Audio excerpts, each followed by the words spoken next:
उन्हाळा जसा आमरसाशिवाय अपूर्ण आहे, तसंच उन्हाळ्यात कैरीला तिखट मीठ लावून नाही खाल्लं तरीही उन्हाळा अपूर्णच वाटतो. म्हणूनच बागेतली कैरी तोडून त्याला मस्त तिखट मीठ लावून अगदी मिटक्या मारत खाणार आहे.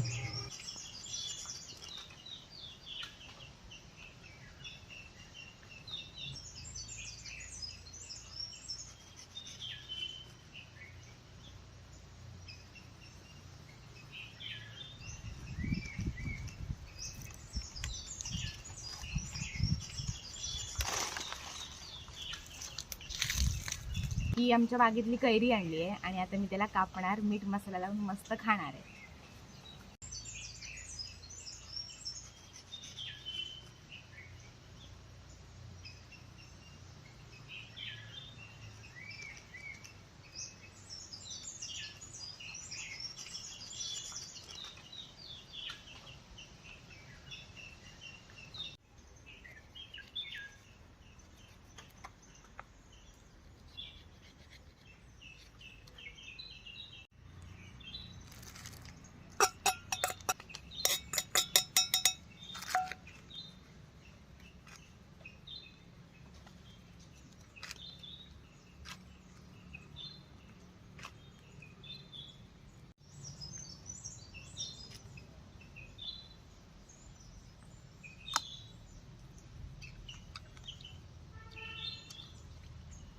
एक नंबर.